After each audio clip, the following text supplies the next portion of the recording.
하나님 말씀 마태복음 1장 18절부터 25절까지 말씀 보시겠습니다. 오늘 말씀의 배경은 1장, 2장 전체임을 또 알려드리며 우리가 봉독한 말씀 부분은 1장 18절로 25절까지 전절 여러 번 한 절 교독하시며 주의 말씀을 심령 가운데 받기를 원합니다. 예수 그리스도의 나심은 이러하니라. 그의 어머니 마리아가 요셉과 약혼하고 동거하기 전에 성령으로 잉태된 것이 나타났더니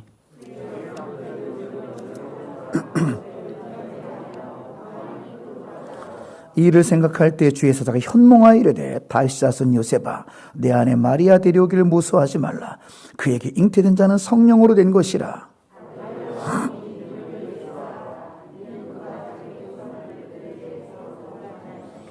이 모든 일이 된 것은 주께서 선지자로 하신 말씀을 이루려 하심이니 이르시되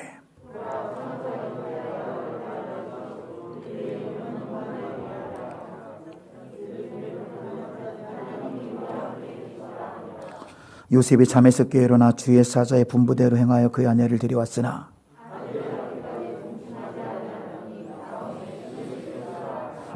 아멘. 오늘 복되고 거룩한 주일, 또 대림절 두 번째 주일로서, 또 12월은 첫째 주일로서 12월은 우리 앞에 써붙인 것처럼 예수님을 깊이 알자라는 주제로 4주간 하나님 말씀을 선포하도록 하겠습니다. 자, 오늘의 제목은 예수님은 누구시며 어디로부터 오셨나라는 주제로 말씀을 증거할 때에 먼저 예수님은 누구신가 우리 소유리문답 21번의 답으로 한번 은혜를 나누기 원합니다. 하나님 선택하신 구속자는 주 예수 그리스도 뿐이신데 그는 하나님 영원한 아들로서 사람이 되셨으니 그 후로 한 위에 특수한 두 가지 성품이 있어 영원토록 하나님이시오 사람이시다. 그렇습니다. 예수 그리스도는 완전한 하나님이시자 완전한 사람이십니다. 그러나 그 능력의 사랑의 한계는 끝이 없어요. 우리 인간 부모의 한계는 사랑하는데 지켜줄 능력이 없습니다. 그런데 예수님의 능력은 사랑하고도 지켜줄 능력이 있습니다. 그래서 우리 죄를 짊어지시고 우리에게 의의 옷을 입혀주셔서 우리를 영원토록 살리시는 능력의 주 예수 그리스도를 바라보시기 바랍니다. 또 예수님을 우리가 리디머라고 하죠. 구속자라고 하는데 예수님은 구속자의 뜻이 무엇이냐면 대신 몸값을 지불하고 빼내시는 분. 예수님은 구속자시고 예수는 그리스도이십니다. 그리스도의 뜻은 같이 읽어볼까요? 하나님의 유일한 대리자로서 기름 부음을 받으신 분. 그러니까 예수만이 구원자십니다. 사람들에게 천하 어떤 이름도 주신 일이 없습니다. 오직 예수님만이 하나님의 유일한 대리자로서 기름 부음 받으신 분, 우리말로 구원자, 히브리어로 메시아입니다. 예수님은 3대 직분이 있어요. 예수님은 선지자요, 제사장이요, 왕이십니다. 예수님 누구십니까? 우리 구원을 위해 하나님의 뜻을 우리에게 나타내 주시는 진정한 선지자가 예수님이십니다. 자, 이해되시죠? 또 구약의 세상은 자신들이 죽지 아니하였고 짐승을 대신 죽였지만 예수님은 자신이 직접 제물이 되어주신 거예요. 영단번의 제사, 본인께서 제물이 되어주심으로 말미암아 우리를 하나님과 화목하게 하신 진정한 제사장은 오직 예수 그리스도뿐입니다. 또 예수님 우리의 진정한 왕이라고 오늘 예수님 족보에서 말씀하고 있는 것처럼 예수님 우리를 다스리시며 보호하시는 진정한 왕이심을 믿으시기 바랍니다. 그리스도의 지위를 보면은 이제 신학적으로 비하와 승기라는 말이 있어요. 예수님은 고난과 죽으심으로 낮고 낮은 이 땅에 죽기까지 낮아지셨는데 하나님께서 예수님을 승귀 높여줬습니다. 비하와 승기, 이 그리스도의 지위입니다. 승천하시고 하나님 우편에 계시고 교회의 머리가 되시고 장차 심판주로 오실 것입니다. 그리스도의 지위를 기억하시기 바라며 또 다시 한번 구속자의 뜻을 보면은 구약에만 84번 구속자란 단어가 나오는데 히브리어로 갈이라고 하고 이 뜻은 대신 배상하는 자입니다. 우리가 십자가에 달려야 되는데 나 대신 배상하신 놀라운 은혜에 감격하는 대림절이 되시기 바랍니다. 영어로는 redeemer라는 단어가 많이 쓰입니다. 예수 그리스도 is redeemer. 찬송가에 많이 나와요. 같은 뜻입니다. 몸값을 주고 빼내주신 분, 그 은혜에 감사 감격하는 그런 대림절 성탄절이 되시기 바랍니다. 성탄절이 어떤 의미입니까? 하나님께서 인간의 몸으로 오신 거죠. 이것을 한자로 성육신이라고 하죠. 성육신, the incarnation. 하나님께서 낮아지신 거예요. 여러분, 하나님은 창조자인데 피조물이 되셨어요. 놀라운 사랑입니다. 하나님은요, 로고스거든요. 말씀 자체이신데 말 못하는 아기로 오셨어요. 아기로. 놀라운 겸손의 사랑입니다. 하나님은 전능하신데 무력한 아기로 이 땅에 오셨습니다. 이것이 그리스도의 사랑입니다. 이 예수 그리스도의 이 계보 족보에 대해서 우리가 오늘 보는 마태복음 1장에는 예수님의 족보가 나오는데 내림차순으로 기록되어 있고 왕의 계보로 쓰여져 있습니다. 그 다음 장도 보시면 다윗이 나오고 솔로몬이 나오고 예수 그리스도 이어지는 왕의 계보로서 다윗 언약의 성취로서 그리스도가 이 땅에 오심, 예수님만이 진정한 왕이심을 증명하는 족보의 기록입니다. 그런데 누가복음은 좀 다릅니다. 누가복음 3장의 이 계보는 전혀 다른 이름이 나오는데 왜냐하면은 모계혈통을 쓰고 있고 이거는 오름차순이에요. 요셉부터 이제 거꾸로 올라가는 거죠. 요셉부터 거꾸로 쭉 올라가는, 예. 자, 요셉부터 쭉 올라가는 이 차순이기 때문에, 그리고 이제 누가복음은 왕의 이름이 아니라 이제 마리아의 조상으로부터 그 거슬러 온 족보기 때문에 내용이 다름을 우리가 참고를 하시면은 자, 좋겠습니다. 그래서 다음 장도 보시면은 이제 이런 거지요. 다윗의 아들 나단이 아니라 나단의 위에 다윗이 있다. 이런 식으로 표현하면서, 자, 다시 한번 쉽게 정리해드리면은 다음 장 보세요.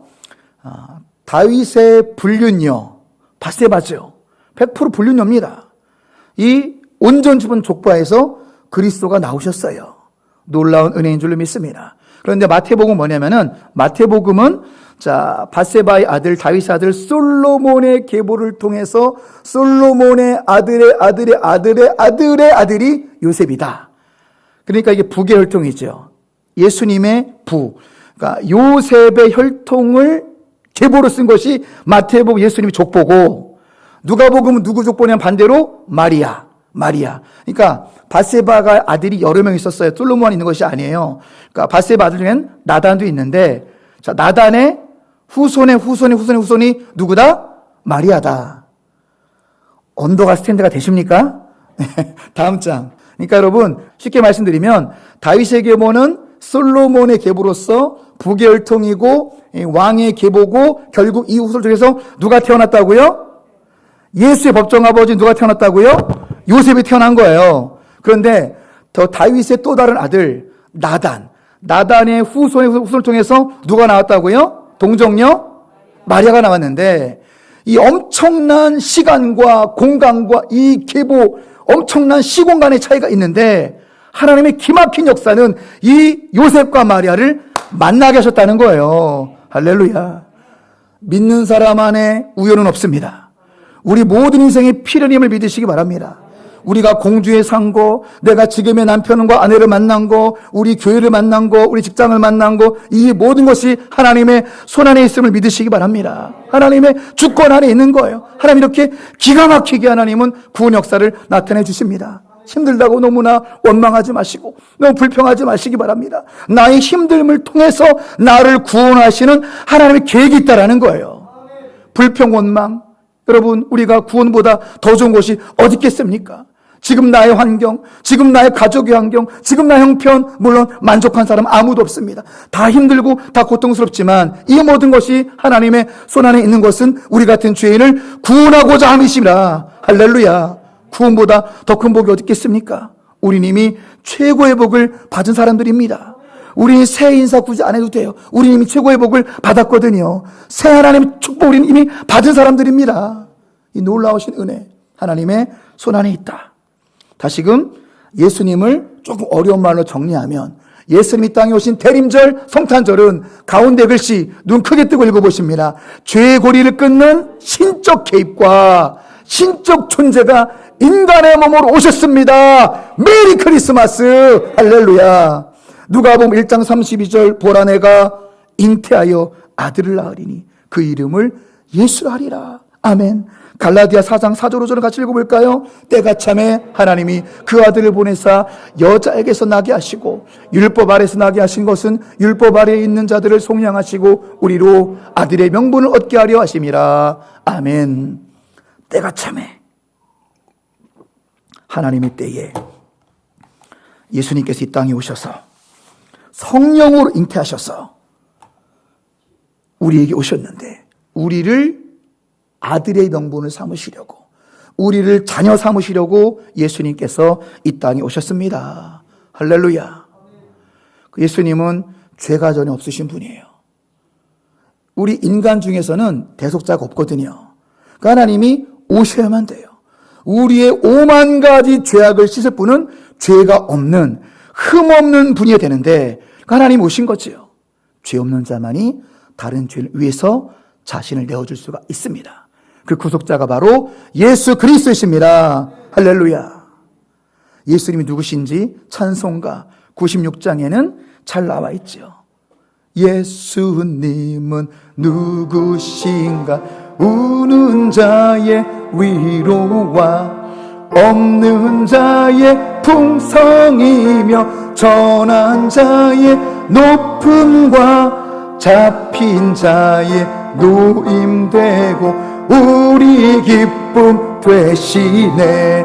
예수님은 누구신가? 약한 자의 강함과 눈먼 자의 빛이시며 병든 자의 고침과 죽은 자의 부활되고 우리 생명 되시네. 예수님은 누구신가? 주한 자의 정함과 죽을 자의 생명이며 죄인들의 중보와 멸망자의 구원되고 우리 평화 되시네. 아멘. 이상으로 예수님 누구신가 서론을 살펴봤고요. 오늘 본문 말씀을 통해서 굵직한 두 가지 메시지를 가슴에 새기기 원합니다. 첫 번째 메시지 같이 읽습니다. 예수님은 하나님 보내신 그리스도이시며 죄인들을 위한 그리스도이십니다. 할렐루야. 마태복음 1장을 보세요. 여러분 성경을 보시면 1장 1절 아브라함과 다윗 자손 예수 그리스도의 계보라. 그런데요 헬라어 원전으로 보면은 아브라함의 이름이 먼저 나오는 것이 아니라 예수 그리스도 이름이 먼저 나와요. 헬라어 원전에는 이렇게 기록되어 있습니다. 비블로스, 게네세우스, 예수 그리스도. 예수 그리스도가 먼저 나옵니다. 그러니까 원전의 기록은 예수 그리스도, 아브라함, 다윗으로 기록이 돼서 예수님의 계보가 예수 그리스도로 시작이 됩니다. 그리고 17절 보세요. 뭘로 끝나죠? 그리스도까지 14대라. 예수님의 족보는 예수 그리스도로 시작해서 예수 그리스도로 끝납니다. 이런 구조를 인클루지오라고 그래요. 따라 볼까요? 인클루지오. 신학적인 말인데 인클루지오 구조인데 예수님이 처음과 마지막을 둘러싸음으로 마태가 강조하는 것은 인류의 진정한 왕이시요 진정한 그리스도는 예수님이십니다. 이것을 인클루즈 구조로 예수님을 고의적으로 강조하는 거예요. 유대인들에게 알려주기 위해서, 우리에게 알려주기 위해서 예수님만이 세상의 군왕들이 왕이 아니라 진짜 왕, 진짜 구원자 그리스도는 예수님이십니다. 이것을 강조하는 거예요. 자, 그리고 계속해서 그 이유를 읽어보면은 그 이제 후반부 이후로 자 다윗과 이제 솔로몬 이후로는 다 누구예요? 6절 이하 다 왕의 왕. 왕족 계보를 쭉 쓰고 있는 거예요. 왕족 계보를 쓰면서 예수님이 만왕의 왕이심을 강조하는 것입니다. 사랑하는 성도 여러분, 예수님이 유대인들의 진정한 왕이요 예수님이 온 인류의 진정한 왕이심을 확증하시기 바랍니다. 의심을 버리시고 확증하시기 바랍니다. 예수님이 온 인류를 구원하는 진정한 왕이십니다. 또 은혜는 이 예수님의 족보에는 이방 여인들이 있습니다. 자, 여러분 성경에 찾아보세요. 여러분 체크해 보세요. 3절에 이방 여인 누가 있죠? 다말. 이방 여인 등장하죠. 또 5절에 이방 여인 누가 등장합니까? 찾아보세요. 라합. 체크하세요. 5절 하반절에 또 이방 여인 누가 등장합니까? 룻. 5절 하반절 룻이 등장하죠. 마지막으로 6절 하반절에 이방 여인 누가 등장하죠? 6절 하반절 우리아의 아내는 밧세바죠. 밧세바와 우리아는 햇사람. 이들도 이방인입니다. 이렇게 예수님의 거룩한 계보에 이방인이 있다는 것은 무엇을 의미할까요? 예수님은 유대인만 예수님이 아니요 온 세계 모든 이방인들을 포함한 온 세계의 그리스도 구원자십니다. 또 하나 은혜 받을 포인트는 여러분 이들이 다말은 어디 사람이냐면 가나안 사람이야. 가나안 사람. 이방 여인. 다말은 가나안 사람. 라합은 어디 사람이에요? 라합은 여리고 사람. 룻은요. 어디 여인의 룻이? 모압 여인. 모압 사람. 그리고 밧세바는 헷 사람이고요. 그런데 더 공통점이 있어요. 이 여인 4명 모두가 안타깝게도 비정상적인 결혼 생활을 했다는 거예요. 다말에겐 어떤 이 흠이 있죠? 다말은 시아버지와 육체적인 관계를 가진 흠이 있는 여인이에요. 라합은 기생이 아니라 라합은 정확히 말씀드리면 여리고성이 여러분 얼마나 두텁냐면 마차가 왔다 갔다 할 쪽 여리고성은 굉장히 이 성의 이 너비가 넓은 성이에요. 여기다가 집을 짓고 몸을 팔아 생계를 이은 여인이 라합이에요. 기생이란 문화는 중동에 없어요. 그건 일본의 잔재죠. 번역 과정에 오류가 있는 건데 라합은 창녀였습니다. 룻은 사별후 재혼을 하였죠. 지금은 흠이 아니지만 당대로서는 흠의 흠. 지금은 이제 재혼이 좀 흔하지만 당대로서 사별하고 재혼하는 거 결코 자랑거리가 아니었습니다. 당대에는. 지금은 뭐 괜찮지만. 그리고 우리아의 아내 밧세바도 죄가 있죠. 다윗이 강제로 빼앗았지만 성경에 보면은 밧세바의 저항의 흔적이 없어요. 그러니까 밧세바도 간음죄가 있다라고 말할 수 있는 것입니다. 밧세바도 결국 간음하고 재혼했잖아요. 모두 다 아픔을 가진 여인들이었고 시아버지와 육체관계를 맺을 정도로 몸을 팔아 생기릴 정도로 이런 온전치 못한 여인들의 후손이 누구라고요? 예수 그리스도. 무엇을 의미하는 걸까요? 그것이 우리에게 어떤 은혜를 주신 걸까요? 우리 같은 죄인들을 위해서 예수님이 오셨다는 거예요. 예수님은 죄인들과 연관이 있다는 거죠. 죄인들의 후손이 예수 그리스도라는 것은 예수님이 죄인과 연관되었다는 것은 예수님은 그냥 그리스도가 아니라 일대지 무엇입니까? 죄인들을 위한 그리스도십니다. 이것이 은혜인 줄로 믿습니다. 이것이 은혜예요. 의인들을 위해서도 아니요. 거룩한 자만 이뻐하는 것이 아니요. 우리 같은 죄인들을 위한 예수 그리스도. 이것이 은혜인 줄로 믿습니다. 여러분, 그래서 오늘 마가복음 2장 17절에 기록된 말씀을 읽어보면 같이 읽어보실까요? 예수께서 들으시고 그들에게 이르시되 건강한 자에게는 의사가 쓸데없고 병든 자에게라 쓸데있느니라. 나는 의인을 부르러 온 것이 아니요 죄인을 부르러 왔노라 하시니라. 아멘. 여러분 꼭 기억하시기 바랍니다. 예수 그리스도는 그냥 그리스도가 아니라 예수 그리스도는 죄인들을 위한 그리스도이십니다. 예수님께서 진홍빛 같은 우리들의 모든 죄악을 흰눈같이 희게 하셨습니다. 예수 그리스도께서 우리 모두를 새롭게 하셨습니다. 할렐루야. 예수님 나에게도 말씀하셔서 새롭게 변화시켜 주소서. 할렐루야. 이 놀라우신 은총을 힘입어서 오늘도 소망의 끈을 놓지 마시고요. 절대 긍정, 절대 소망으로 살아가시는 대림절 주간이 되시기를 주님의 이름으로 축원합니다. 자, 두 번째 메시지자 마지막 메시지입니다. 같이 읽어보십니다. 예수님만이 성경 약속을 성취하신 그리스도시며 온 인류를 구원하시는 그리스도이십니다. 지금 여러분, 머리로만 받으시면 안 됩니다. 가슴으로 받으시기 바랍니다. 그래서 제가 이제 2장 말씀을 통해서 증명해 드리려고 그래요. 머리로만 예수는 그리스도시가 아니라 가슴으로부터 예수님은 하나님의 말씀을 성취하신 예수님만이 진정한 나의 길이요 진리요 생명이요 예수님만이 나의 구원자이십니다. 가슴으로 고백하시기 바랍니다. 오늘 설교의 목적이 여기에 있어요.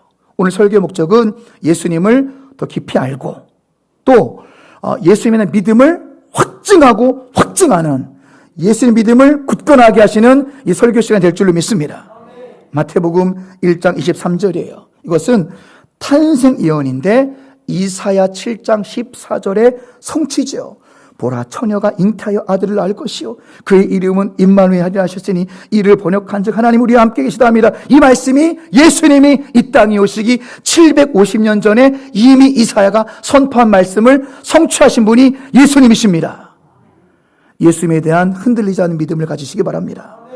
또 구약에는요 미가서 5장 2절 말씀 보면은 예수님이 어디에 태어나실지 지명까지 다 나와 있어요. 또 유대 땅 베들레헴아 너는 유대 고을 중에서 가장 작지 아니하다. 내게서 한 다스리는 자가 나와서 내 백성 이스라엘의 목자가 되리라 하십니다. 미가서 5장 2절 예수님 메시아가 베들레헴 태어나는 것을 그대로 성취한 분이 예수 그리스도입니다. 예수 그리스도에 대한 확신 있는 믿음을 가지시기 바랍니다. 또 2장 15절도 보시면 이제 예수님의 피난처까지도 성경의 말씀이 응했습니다. 놀라운 거예요. 예수님께서 헤롯의 박해를 피해서 잠시 이집트 카이로로 피신한 것까지도 구약의 말씀이 예언이 되어 있고 그 말씀이 적중했고 성취가 되었다는 거죠. 여러분 놀랍지 않습니까? 소름 돋을 정도로 정확히 성취가 되는 거예요. 호세아 11장 1절, 마태복음 2장 15절 헤롯 죽기까지 거기 있었으니 이는 주께서 선지자를 통해 말씀하신 바 애굽으로부터 내 아들을 불렀다함을 이루라심이라. 여러분 이 역사의 흔적이 지금도 그대로 있어요. 제가 17년 전에 직접 갔다 왔습니다. 자, 한번 자료 한번 보실까요? 자, 이집트 카이로 올드 시티, 예루살렘도 올드 시티가 있는데 이집트 카이로의 올드 카이로 한복판에 예수 피난교회가 지금도 있습니다. 왜요? 성경은 다 역사적인 사실이기 때문에 예수님이 피난하신 이집트 카이로의 예수 피난교회가 지금도 있습니다. 예, 다음 장 보여주세요. 저렇게 좀 입구가 낮아요. 겸손을 뜻한 또 예수님을 상징할 위함일 것 같은데 이렇게 입구가 낮은 예수 피난교회가 지금도 현존하고 있다. 왜? 성경 말씀은 다 사실이기 때문에. 반대 방향도 보실까요? 이렇게 입구가 있고 다음 사진 입구가 이렇게 들어가면은 아담한 예배당이 있습니다. 여러분 그렇습니다. 이렇게 구약의 모든 말씀이 1.1획 없어지지 않아 그대로 성취하신 분이 예수 그리스도는 사실입니다. 또 다음 말씀은 안타까운 장면이죠. 헤롯이 메시아가 두려워서 베들레헴과 그 일대에 있는 2살 이하의 아기는 다 죽여라. 이 슬픈 말씀도 예레미야 31장 15절에 성취라는 거예요. 라마는 이제 라헬의 고향으로서 베들레헴을 뜻하는데 라마에서 슬퍼하며 크게 통곡하는 소리가 들리니 라헬이 그 자식을 위하여 애곡하는 것이라. 그가 자식이 없으므로 위로받기를 거절했다함이 이루어졌느니라. 라헬이 자식을 잃고 자식이 죽은 슬픔으로 통곡하고 애곡하는 그 일이 있을 것이다. 이 예레미야의 말씀이 신약 헤롯의 박해 때 그대로 성취가 됩니다. 놀라운 거지요. 끝으로 마태복음 2장 13절 이사야 11장 1절에 성취인데요. 나사렛이란 동네에 가서 사니 이는 선지자로 하신 말씀에 나사렛 사람이라 칭하리 하심을 이루려 함이로라. 이사야 11장 1절에는 나사렛 단어는 나오지 않습니다. 사실 구약 자체에 나사렛이라는 이 단어가 나오지 않아요. 왜냐하면 너무나 작은 동네요. 비천 동네 때문에 구약 전체에 나오지 않아요. 나사렛은. 근데 이사야 11장 1절에는 반드시 이렇게 말하고 있죠. 이새의 줄기라고 표현하고 있어요. 이새의 줄기는 예수님의 탄생과 성장 과정을 내포하는 단어예요. 그것이 이새의 줄기입니다. 이것이 성취가 돼서 예수님께서 태어나고 자란 고향 나사렛까지도 성취하시고 오신 분이 예수 그리스도이십니다. 여러분 여기에 특징이 하나 있지요. 구약의 말씀을 다 성취하신 예수 그리스도. 다 지명. 지금까지 우리가 살펴본 말씀 중에서 다 지명에 들어갔습니다. 뭐를 의미하는 걸까요? 예수님의 모든 지명. 예수 이동 경로는 하나님의 계획 안에 있다라는 거예요. 예수님이 베들레헴 태어나시고 헤롯의 박해를 피해서 그 전에 호적하러 이제 베들레헴 쪽으로 이동하시다가 헤롯의 박해를 피해서 이집트 카이로, 이집트는 어디예요? 북아프리카 갔다가 다시금 예루살렘으로 돌아오지 아니하고 나사렛으로 간 이유는 뭐예요? 요셉과 마리아의 고향이 베들레헴이 아니지요. 베들레헴은 지나가다가 거기가 말구유가 정확히 얘기하면은 목자들의 들판에 석굴이에요, 석굴. 목자들의 들판에 석굴에서 예수님이 이제 갑자기 이제 출산이 그렇잖아요. 예고 없이 배가 아프고 진통이 오니까 그렇게 거기서 들려던 곳이 베들레헴이지 진짜 요셉과 마리아의 고향은 나사렛이기 때문에 예수님이 나사렛에서 자라신 거지요. 이 모든 이동 경로, 예수님의 아기 때부터, 예수님이 어린이 때부터, 예수님이 성장 청년이 되기까지 예수님의 이동 경로는 하나님의 손안에 있습니다. 여러분의 이동 경로가 주님 손안에 있으면 믿으시기 바랍니다. 그러니까 주님께 순종하셔야 돼요. 여러분의 이동 경로가 하나님의 손안에 있는 것입니다. 하나님의 뜻과 계획 가운데 우리의 이동 경로가 있습니다. 그러니까 우리는 내 마음대로 해서 경로 이탈하시면 안 됩니다. 내 마음대로가 아니에요. 하나님의 치밀한 계획이 여러분 각자에게 있으면 믿으시기 바랍니다. 하나님의 섬세하신 계획이 각자마다 있어요. 여러분의 발걸음마다 하나님의 선하시고 섬세한 계획이 있으십니다. 예수님을 베들레헴, 이집트 카이로, 다시금 나사렛, 이 섬세하게 예수님을 이동하신 것처럼, 그 이동 경로가 주님 손 안에 있는 것처럼 여러분의 걸음걸음, 인생의 걸음걸음이 예수님의 계획 안에 있음을 믿으시기 바랍니다. 그러니까 순종이 중요한 거예요. 내 뜻대로, 내 정욕대로, 하고 싶은 대로, 내 마음대로 했다가 저 길로 가는 겁니다. 주님의 인도하심을 받으시기 바랍니다. 말씀의 인도하심, 주님의 성령 인도하심을 받으셔야 돼요. 그래야 할 때 하나님의 완벽한 계획 가운데 선하신 길로 인도하심을 받을 줄로 믿습니다. 또 하나 말씀 마무리하면서 예수님은 그리스도신데 온 인류를 위한 그리스도십니다. 예수님의 구원에는요 차별이 없어요. 예수님의 족보를 보세요. 이방 여인들 각 지역에 이방인을 등장시키심으로 메시지가 무엇이냐면 나는 유대인들만의 그리스도가 아니요 전 세계를 구원하시는 예수 그리스도라는 사실을 증명하는 거예요. 그러니까 마태복음 1장 2장은요 파면 팔수록 진주가 나오고 팔수록 보물이 나오는 이 말씀이 1장 2장입니다. 아 그렇구나. 이방 여인들, 죄악에 빠진 이방 여인들이 그리스도의 계보가 속한 것은 죄인들을 위한 그리스도시구나. 할렐루야. 각 지명들을 보면서 흩어진 지명들을 보면서 예수님은 유대인들만의 그리스도가 아니요 전 세계를 구원하시는 예수 그리스도 진정한 구원자시구나. 이 은혜를 가슴 깊이 새기고 그 믿음을 더하시는 은혜 위에 은혜요 믿음에 믿음을 더하는 나의 믿음이 확증되고 확증되는 그런 성탄절 준비기간 대림절이 되시길 주님의 이름으로 축복합니다. 말씀을 정리하고 마치겠습니다. 우리는 마태복음 1장 2장 말씀 앞에서 어떻게 살아야 될까요? 결단하시는 마음으로 같이 읽어보십니다. 예수님만이 성경 약속을 성취하신 그리스도이심을 확증하고 확증하는 믿음으로 살아가시기 바랍니다. 아멘. 가슴으로 고백하시기 바랍니다. 머리에서 가슴으로 내려와야 돼요. 그렇구나. 예수님은 하나님 약속을 성취하신 유일한 구원자는 예수 그리스도시구나. 확증하고 확증하는 여러분의 믿음이 굳건해지길 축원합니다. 두 번째, 너무 중요합니다. 외우는 마음으로 읽어보세요. 예수님만이 죄인들을 위한 그리스도시며 온 인을 구원하시는 그리스도심을 확증하는 믿음으로 살아가시길 주님의 이름 축원합니다. 기도하겠습니다. 하나님 아버지, 마태복음 1장 2장을 통해서 예수를 더 깊이 알게 하시니 참으로 감사를 드립니다. 예수님만이 나 유일한 구속자 되십니다. 예수님만이 나 유일한 구원자 되십니다. 우리 예수 그리스도는 유대인들만의 왕이 아니요 온 인류의 왕이십니다. 예수님은 유대인 일만의 그리스도가 아니요 온 인류를 위한 그리스도신데, 예수님은 나 같은 죄인들을 구원하시기 위한 죄인들을 위한 그리스도임을 확증하고 또 확증하게 하여 주시옵소서. 예수님은 온 인류를 구원하시기 원하시는, 온 인류를 구원하시는 진정한 그리스도이심을 확증하는 하나님의 구약의 말씀을 다 성취하신 진정한 구원자는 오직 예수뿐임을 확증하고 또 확증하는 우리의 믿음이 더욱더 굳건해지고 우리의 믿음이 더욱더 확실해지는 이번 대림절 기간으로 축복하여 주시옵소서. 모든 영광 주님께 올려드리오며 예수 그리스도의 이름 받들어 기도드리옵나이다. 아멘.